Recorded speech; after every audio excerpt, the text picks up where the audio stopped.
Bienvenue sur Africa 24 dans cette nouvelle édition du Morning News. Voici les titres de l'actualité. Les enjeux des élections générales en Zambie. À l'heure où le pays est sérieusement affecté par une crise économique notable, les Zambiens sont appelés aux urnes le 12 août prochain. À quelques jours du scrutin, la tension est déjà palpable. L'ouverture du 27e congrès de l'Union postale universelle en Côte d'Ivoire. L'événement se tient à Abidjan jusqu'au 27 août. Un congrès placé sous le thème « L'avenir du secteur postal face aux enjeux de la digitalisation ». Et enfin, le développement du réseau ferroviaire au Nigeria. Le gouvernement a donné son aval pour un financement de plus de 11 milliards de dollars. Une enveloppe qui sera consacrée au projet de chemin de fer Lagos-Calabar. Mais tout d'abord, le périple de la barque de Khéops a pris fin en Égypte. Elle a été transportée au Grand Musée égyptien. Une information délivrée ce samedi par le ministère des Antiquités. L'engin datant de 4500 ans a entamé son voyage le 6 août et ce pour une durée de 10 heures. Selon un communiqué du ministère, cette barque est, je cite, le plus grand et le plus ancien artefact en bois de l'histoire de l'humanité. Découverte en 1954, la barque fait 42 mètres de long et pèse 20 tonnes. Cette arrivée traduit la volonté de l'Égypte de relancer son industrie touristique fortement affectée par la pandémie de coronavirus. Plus que quelques jours avant les élections générales en Zambie, le scrutin prévu pour le 12 août prochain se prépare dans un contexte marqué par une crise économique d'envergure. Inflation, hausse du chômage, dette publique, autant de problématiques qui font partie des enjeux de ces élections. Nathalie Bou.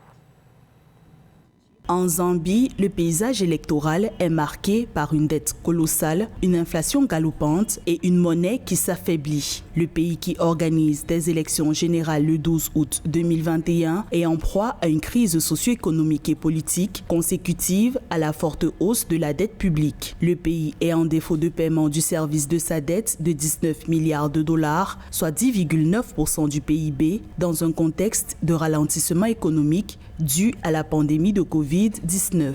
Aujourd'hui, la Zambie est contrariée au plan économique par des contre-performances liées notamment à la maladie, à Covid-19 et la montée en puissance de la mauvaise gouvernance marquée par la corruption dont a hérité le président Edgar Lungu. On peut comprendre déjà que le président Edgar Lungu veut accélérer le processus électoral, d'autant plus qu'il est contrarié par une impopularité de plus en plus grandissante. Des observateurs prédisent des perspectives économiques difficiles pour la Zambie. Ils appuient leurs estimations sur les faibles gains enregistrés par le secteur minier, malgré les investissements accordés à ce secteur. Par ailleurs, l'inflation alimentaire s'élève à plus de 30%, la plus élevée depuis près de 2 décennies.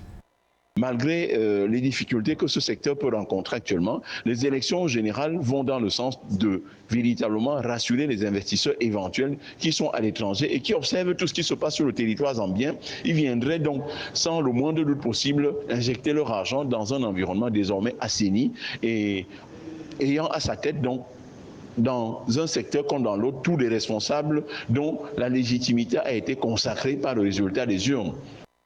La Zambie est en pourparlers avec le Fonds monétaire international pour maîtriser sa dette. L'institution de Bretton Woods a prescrit aux autorités du pays d'Afrique australe d'améliorer sa transparence financière. Cependant, les Zambiens ont peu confiance dans la capacité des candidats à résoudre la crise économique croissante du pays. Nouveau geste d'apaisement en Côte d'Ivoire sous le signe de la réconciliation nationale. Le président Alassane Ouattara a annoncé le 6 août une grâce présidentielle en faveur de 9 détenus arrêtés durant le contexte de l'élection présidentielle d'octobre 2020. Le chef de l'État ivoirien a aussi annoncé la mise sous contrôle judiciaire ou en liberté provisoire de 69 inculpés détenus. Plus de précisions dans ce sujet de Victoria Sedji. C'était un acte très attendu. Le président ivoirien Alassane Ouattara vient d'accorder sa grâce à 9 détenus politiques ivoiriens. Ces graciés viennent ainsi s'ajouter à 69 personnes inculpées, bénéficiant d'une liberté provisoire. C'est le chef de l'État qui en a lui-même fait l'annonce dans son message à la nation adressé ce 6 août, à la veille du 61e anniversaire de l'indépendance du pays. Ce vendredi 6 août, j'ai procédé à la signature d'un décret accordant la grâce à 9 personnes condamnées pour des infractions commises à l'occasion de ces mêmes événements. L'examen de la situation d'autres personnes encore détenues se poursuit. Dans le cadre des troubles et violences liés à la présidentielle d'octobre 2020, c'est plus d'une dizaine de membres de partis d'opposition qui ont été arrêtés puis incarcérés. Les manifestations orchestrées depuis août visaient à empêcher un troisième mandat du chef de l'État. Parmi les opposants arrêtés et déjà relâchés, le président légal du FPI, Pascal Affi-N'Guessan, ou encore le secrétaire exécutif du PDCI, Maurice Kakogi-Kawe. Les personnalités qui ont été libérées hier, parmi elles, on compte le directeur des cabinets d'Henri Konabédié, le président du PDCI, M. Narcisse Ndri, avec un responsable politique donc du PDCI, un délégué départemental, M. Ange-Félix Ndabri, qui est par ailleurs le président des éditeurs de Côte d'Ivoire. Il en resterait encore en prison. Laurent Gbagbo avait transmis une liste d'une centaine de détenus politiques et militaires. Ces libérations ont été exigées et âprement négociées par les leaders de l'opposition comme l'ex-président Henri Konabédié qui avait rencontré le chef de l'État en novembre 2020. La libération des prisonniers politiques, importante pour la réconciliation nationale, était à la une ces dernières semaines, marquée par le retour au pays de l'ancien président Laurent Gbagbo, dont la rencontre avec son rival Alassane Ouattara semblait constituer le point d'achèvement.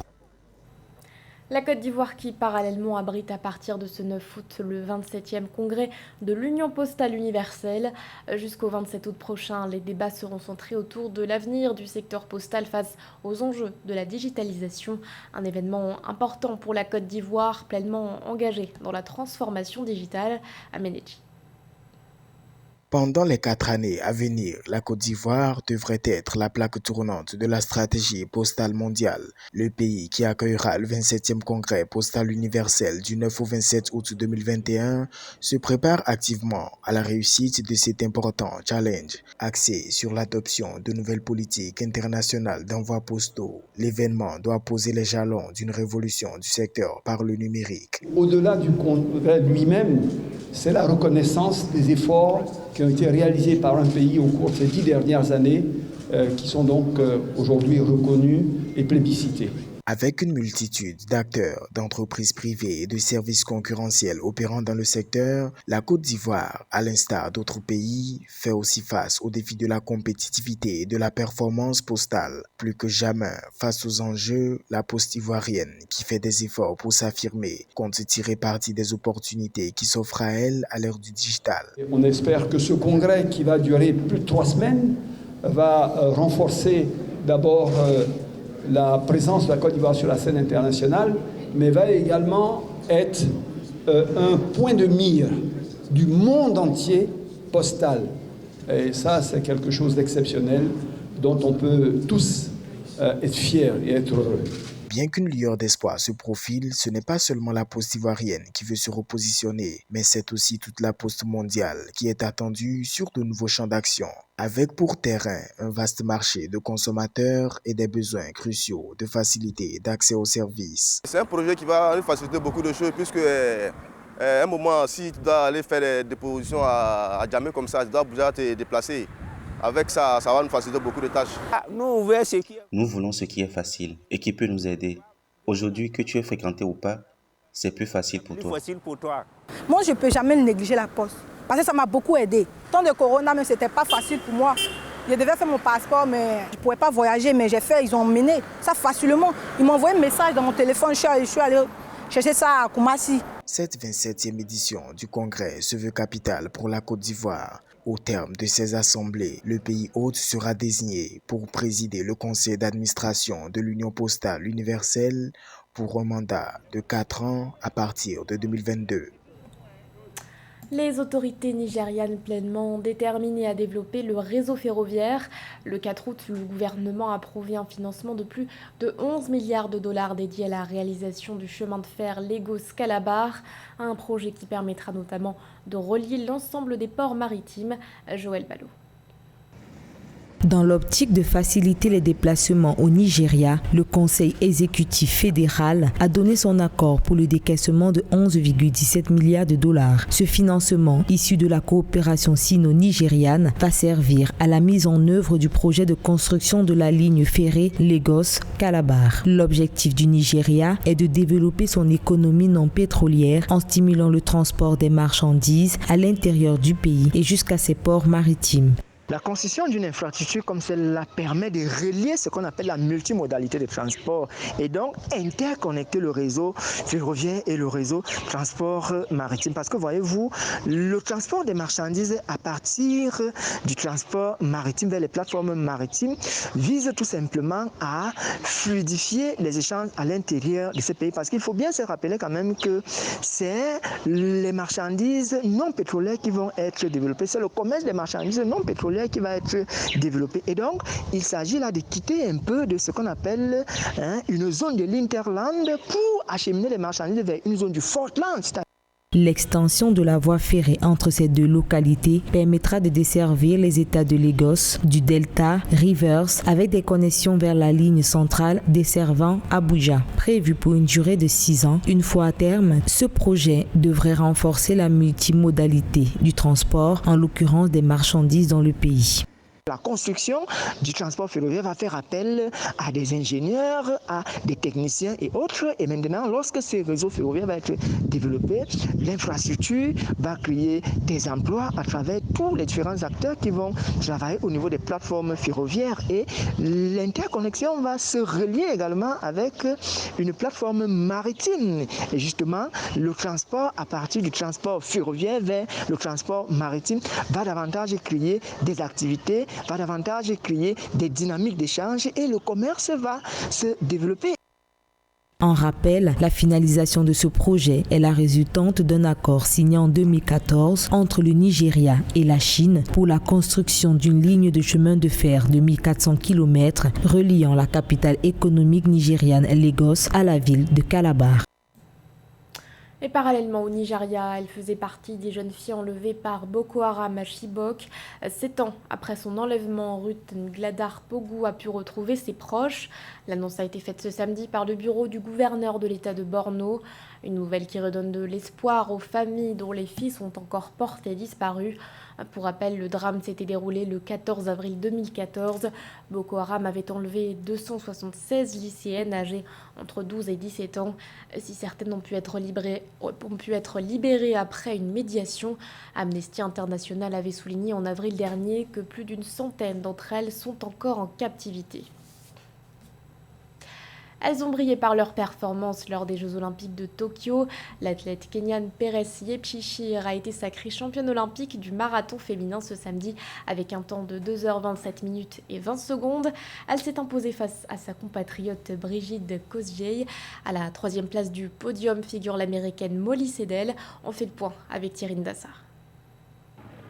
Le Kenya marque encore une fois son empreinte au marathon dames des Jeux Olympiques de Tokyo, avec les victoires or et argent des compatriotes Perez Yepchirchir et Brigitte Kosgei. Dans la matinée du 7 août, Yepchirchir a franchi la ligne d'arrivée après 2h27 minutes et 20 secondes d'effort, sa meilleure performance de la saison. Elle termine en tête d'une course physiquement éreintante à travers les rues chaudes et humides de la ville de Sapporo. Cela fait du bien. Je suis tellement heureuse car nous avons gagné en tant que Kenya. Première et deuxième, je remercie mon Dieu si fort. Je suis heureuse pour ma famille. Je suis heureuse pour mon pays, le Kenya. Vers la fin, j'ai augmenté le rythme et quand j'ai creusé l'écart, je me suis dit, je vais y arriver. Je vais l'emporter. Il faisait si chaud, ce n'était pas facile. Je suis juste reconnaissante d'avoir réussi à gérer ce temps. Au départ de la course de 42 km dans le parc de Sapporo, 88 athlètes étaient en lice. 14 d'entre elles n'ont pas pu atteindre la ligne d'arrivée, parmi lesquelles la championne du monde kenyane, Ruth Chepngetich. Cette médaille d'or de Yepchirchir offre au Kenya son second titre olympique consécutif sur le marathon féminin. Déjà à Rio en 2016, la course longue distance avait été remportée par Jemima Sumgong.